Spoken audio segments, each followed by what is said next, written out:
We've come to the end of our 4-part workshop concerning adaptive teaching and the 10 principles of Rosenshine, held for teaching staff. We're about to hear the review from the mouth of our teachers with strategies that are effective and practical for our students. So basically I do this by bell work. On a daily basis we will set questions that are based on the previous day's lesson or even lessons that have been done within the week. That is just to reinforce the most important concepts that we want them to remember. My favorite ways are using think, pair, share, brain dumps, timed brain dumps, Kahoots, Blue Kits, and give them concepts to draw a sketch to show basically the concept. I think being a humanities teacher has its advantages, specifically when in humanities we actually deal with real life scenarios. So a lot of the times I like to draw from experiences that I've actually experienced, so then I try to bring that into the classroom. I try to show students particularly what they might apply to. And then when we take the topic, we end up breaking it down into smaller subcategories, basically trying to see where some parts of it would apply to. How do I put it? Let's say, for example, we are studying rivers. What are the subtopics of rivers? We start looking at erosion, we start looking at landforms, and then you try to figure out the commonalities between them. And then what I like to do is then bring the students to an understanding of where they can try to apply what they've learned into a case study. And once they can apply it into a case study, they can try to help each other understand the concept. And then finally, the last part of it is then try to take on exam style questions, which then they can actually see how it would apply in an exam context. And then they can finally, that after understanding how it can apply in an exam style context, they actually then can understand where it would apply not only in that specific case study that they've done, but in other countries around the world if they ever have to travel to it one day. It depends, of course, on the skill that we are covering, but some common things that can be done can be thumbs up, pair and share, get back as a class and share these ideas, what was discussed.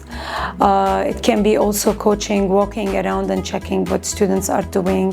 It can be short questions that they can answer that gives an idea about their understanding. We can also give them small tasks to complete related to the skills that we have covered.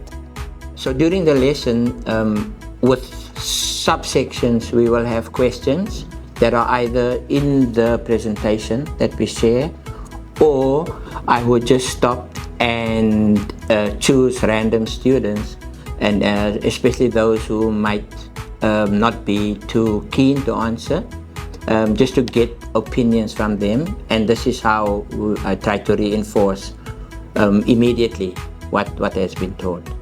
I ask them to relate it to a real-life scenario. I can ask them to evaluate a solution or solutions, designing a solution as well, and giving them different scenarios. So at the end we have a bigger goal. To achieve it, we want to break down the goal into small achievable goals, provide resources and clear instructions so students know how to use their skills with the resources that you have and the clear instructions to achieve the small goals to reach the bigger goal at the end of the year. I show them the technique and do the first step by step with them. Then I try to encourage them continue on their own projects while I give them feedback if needed. Usually during the instruction, I use formative assessments day by day, especially when I'm explaining quick ideas. I use them MCQs.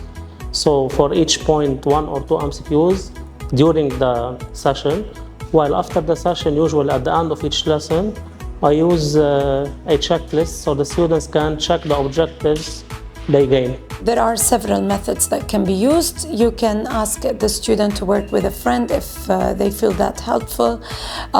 You can, if let's say they have a writing task, identify the mood or that the author is trying to convey. If they cannot express themselves through words, maybe you can ask them to find pictures related to the mood.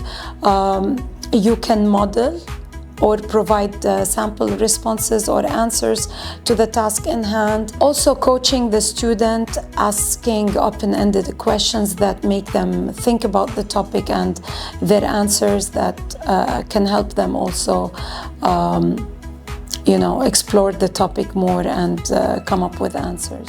If a teacher is ready, the student is ready. And if a teacher provides a safe, supportive environment to focus more on progress rather than perfection, so students would be comfortable. Their mistakes will be a progress of learning, not just something that would make them insecure about themselves. So we will work on building this confidence with differentiating the learning during the lessons, to know how students learn in a different ways, to have the real-life applications of the lesson that you have, so students can actually be reflective in their real life and take their learning into a long-term learning, not just like to the door. For challenging content, usually I use pacing.